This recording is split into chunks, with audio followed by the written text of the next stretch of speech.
आता एक युद्ध सुरू झालंय आणि हे युद्ध कधीही सोपं नसतं. पण आता त्या व्यक्तीचा अंत होणं गरजेचं आहे. त्या व्यक्तीचा अंत होणं गरजेचाच आहे. आमच्या दोघींमधला तो अडसर, ती व्यक्ती, ती कोण आहे हे जर का आपल्याला कळलं तर आपल्याला त्याला दूर करता येईल. आता लवकरच मला ती व्यक्ती सापडणार. ओम अघोर भद्राय अघोर रुद्राय सर्वभयहराय मम सर्वकार्य फलप्रदाय ओम.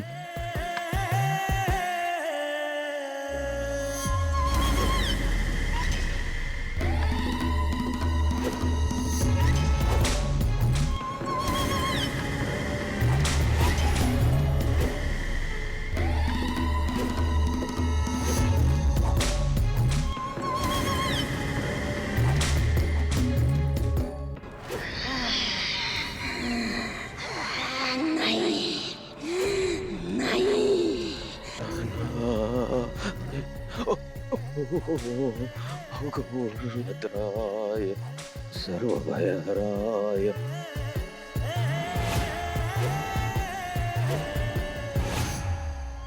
हे कसं शक्य आहे? सगळीच गुंतागुंत. मी त्या व्यक्तीपर्यंत पोहोचू शकत नाहीये.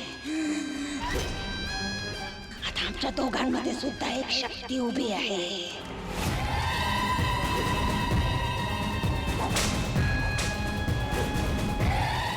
आणि मी चांगलीच ओळखते. ती दुसरी तिसरी कोणी नाही, महागौरी माता आहे. महागौरी माता.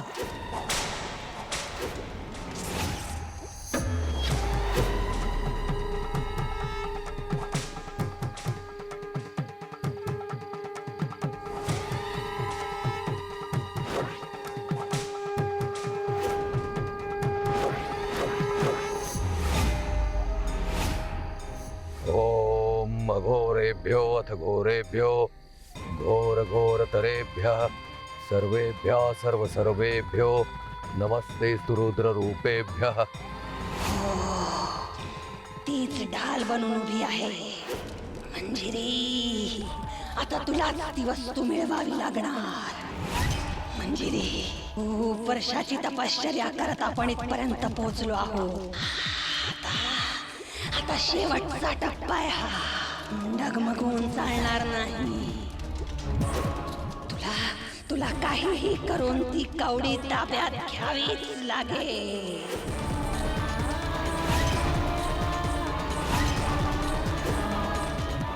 मी माझी पूर्ण शक्ती पणाला लावून ती कवडी मिळवेनच. मंजिरी, आणि आता हा विधी पूर्ण करण्याची संधी गमावू नकोस. ही तिसरी संधी गमावलीस तर तू कल्पना सुद्धा करू शकणार नाहीस अशी शिक्षा तुला भोगावी लागेल.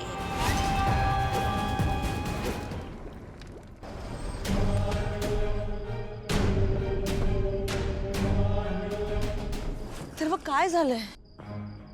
तर बघ अरे असं झालंय तरी काय? तू रेस्टॉरंट मधून निघून आला, गाडीतही काहीच बोलत नव्हतास. हे बघ, जोपर्यंत प्रॉब्लेम काय तुम्हाला सांगत नाही तोपर्यंत मी तुला जाऊ देणार नाही. I am sorry. I know तुझ्यासाठी हे सगळं खूप इम्पॉर्टंट आणि खूप डिस्टर्बिंग आहे, पण मी प्रयत्न केला, मला नाही जमत. हे बघ, आय अंडरस्टँड या लग्नाविषयी, संसाराविषयी तुझ्या काही अपेक्षा, काही स्वप्न असतील, पण मी नाही पूर्ण करू शकत ती स्वप्न. I can't. अरे पण का? मी तुला माझा नवरा म्हणून स्वीकारलाय, तू मला तुझी बायको म्हणून स्वीकारलंय, मग प्रॉब्लेम मी तुला काय? तेच सांगायचा प्रयत्न करतोय माया. आपण हे लग्न फक्त वेदासाठी करतोय. तू माझ्यासाठी फक्त वेदाची आईच राहणार आहेस. माझ्या आयुष्यातली अंबिकाची जागा मी कोणालाही देऊ शकत नाही.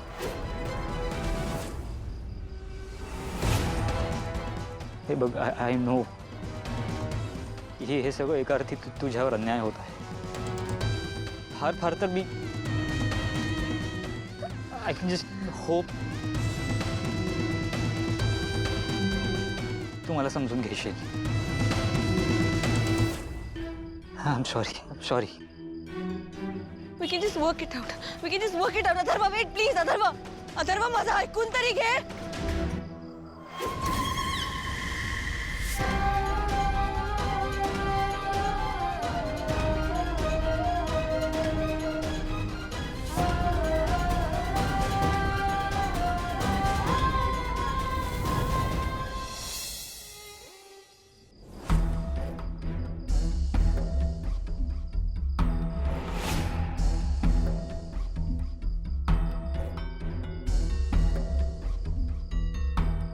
काय झालं डिनरला?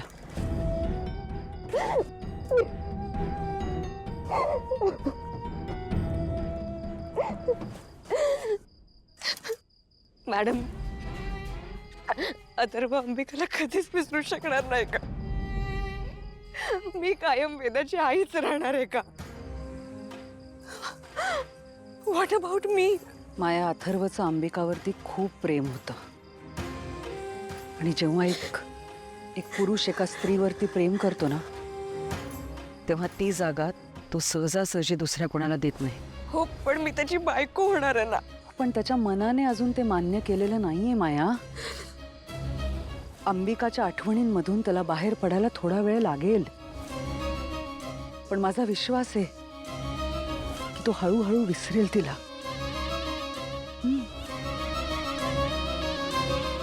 हे बघ, आणि हवं तर मी बोलते अथर्वशी.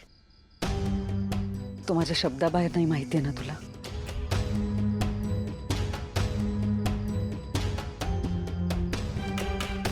आता शांतपणे जाऊन झोप.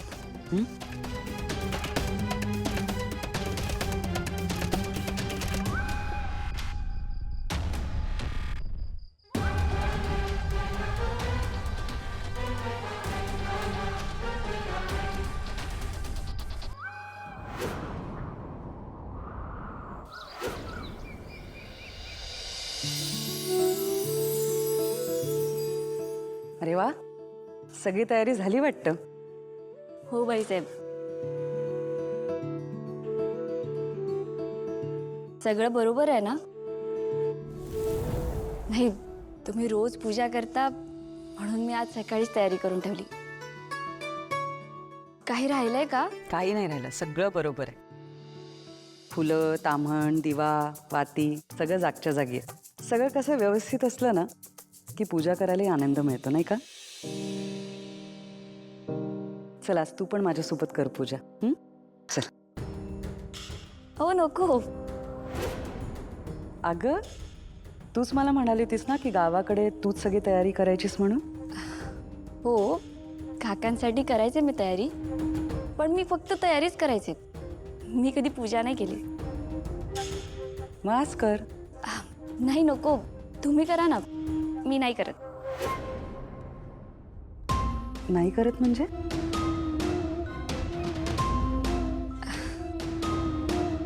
बाईसाहेब, माझी देवीवर श्रद्धा नाही आहे. मी नाही मानत तिला. असं कसं?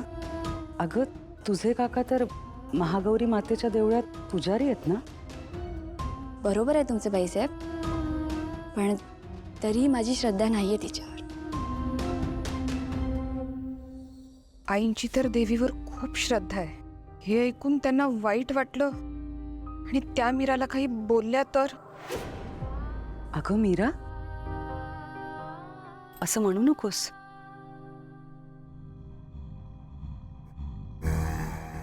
लहान आहेस तू अजून. अजून तुला आयुष्यात बरेच अनुभव घ्यायचे.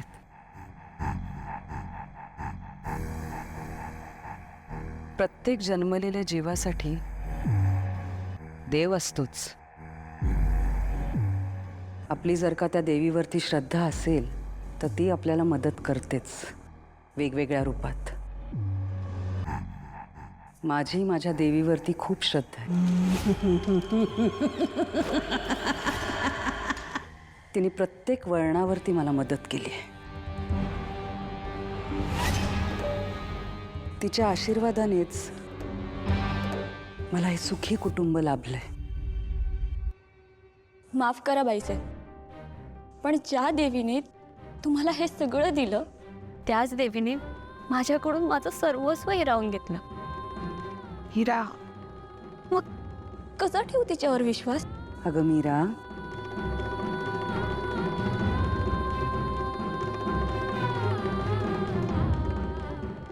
देवीची पूजा निर्मळ मनाने करायची. काय झालं बाईसाहेब? जीभ चावली.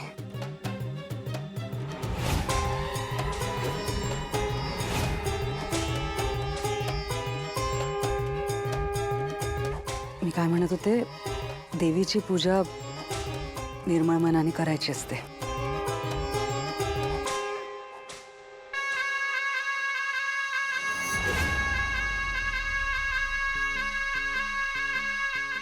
तिनं काय दिलं काय नाही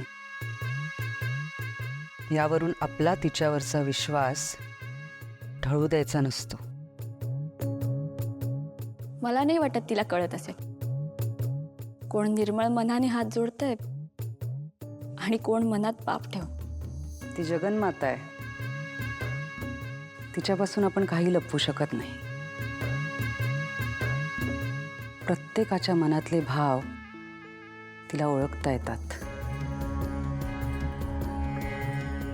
भाईसाहेब, तुमच्या देवीमध्ये इतकी शक्ती असती ना तर तिने एका मुलीच्या आणि आईच्या मनातलं प्रेम ओळखलं असतं ना. त्यांची ताटातूट होण्यापासून, एका लहान मुलीला पोरकं होण्यापासून वाचवलं असतं ना. काही विधिलिखित गोष्टी आपण टाळू शकत नाही.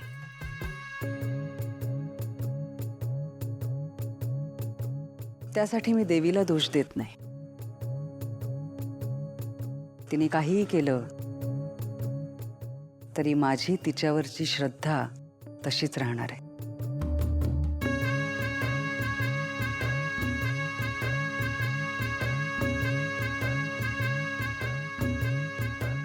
आता माझी फक्त एकच इच्छा आहे की त्या महागौरी मातेने मला दर्शन द्यावं एकदा. आणि म्हणून त्यासाठी मी तिची रोज पूजा करते. तूही कर.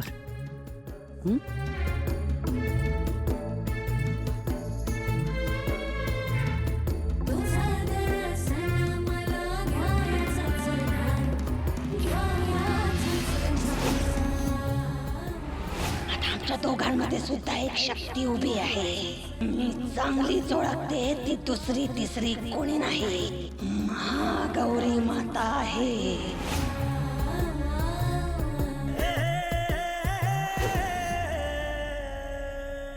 मीरा, तुझं मन खूप कटू झालंय.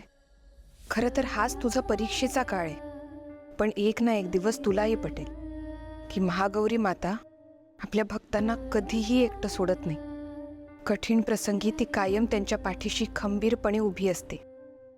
आणि ज्या दिवशी तुला हे समजेल त्या दिवसापासून तू सुद्धा माझ्यासारखीच तिच्यावर श्रद्धा बाळगू लागशील.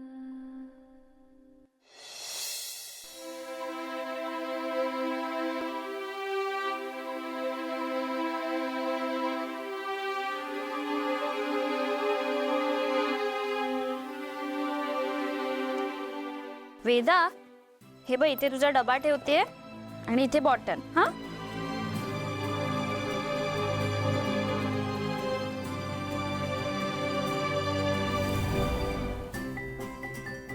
काय? अरे हो, आपली गोष्ट अर्धवटच राहिली नाही का? सांगते हा. पण तुझे हे असे मोकळे केस बघितले ना की मला यमुनाबाईच आठवते. वेदा, पुढची गोष्ट ना खूप भयंकर आहे. नको नको, राहू दे. हा,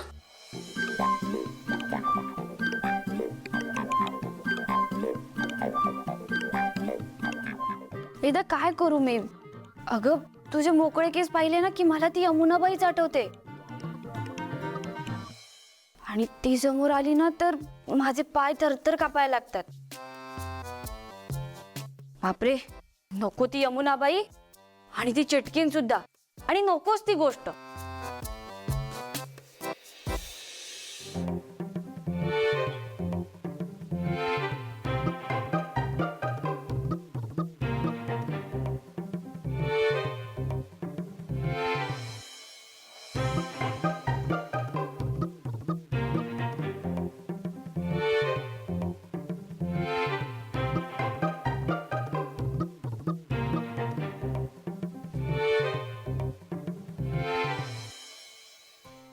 मी केस विंचरले तर पुढची गोष्ट सांगशील? तू खरंच केस विंचरशील? मग सांगेन ना गोष्ट. अगं हीच काय, रोज वेगवेगळ्या गोष्टी सांगेन. चल चल चल चल लवकर, आपण ना छान केस विंचरूया. बस इथे मागे पाणी घेऊन आले. हा,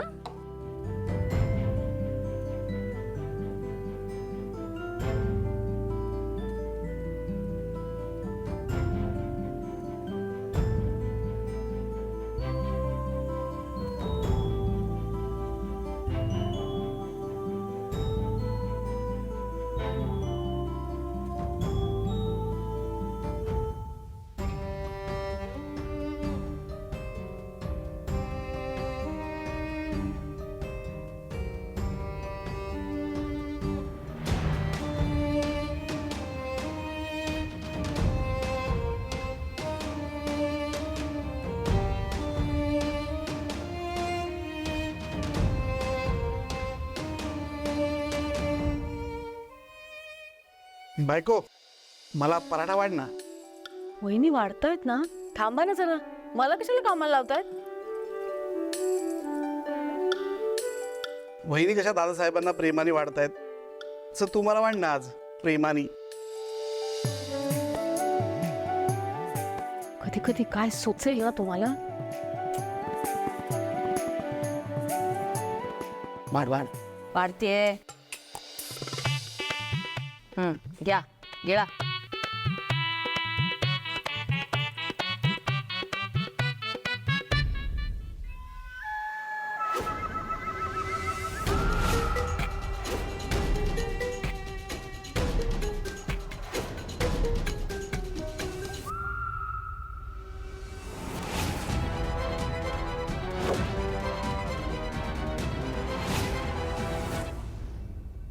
good morning. Good morning. Good morning.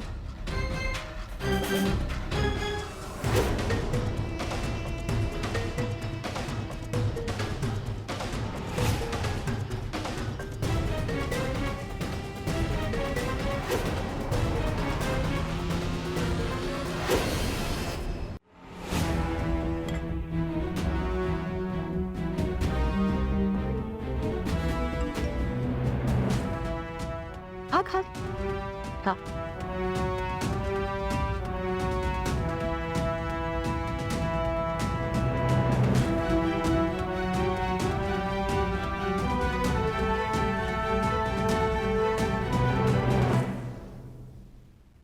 Veda कुठे? होशियार.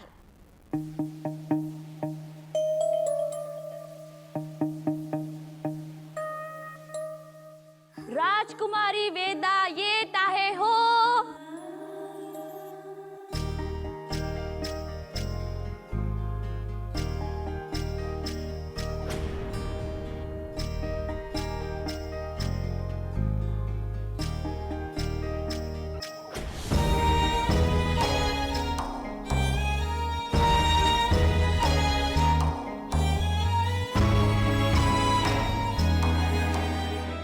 वेदू,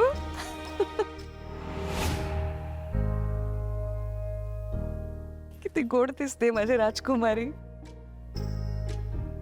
मीरा, तू कसं केलंस हे?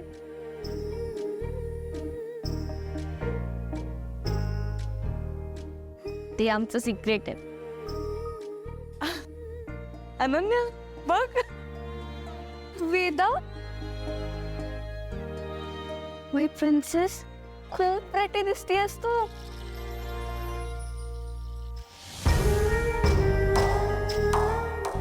दादा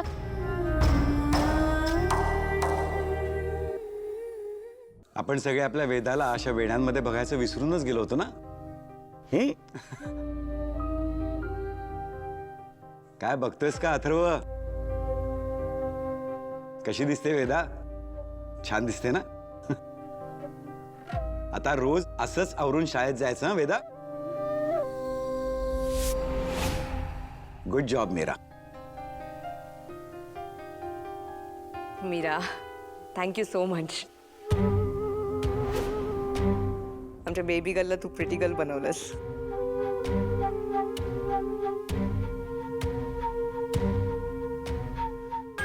हो ना. छान दिसते नाही, वेगळी दिसते वेदा. म्हणजे रोजच असं चालत राहिलं तर मग सोन्याहून पिवळं.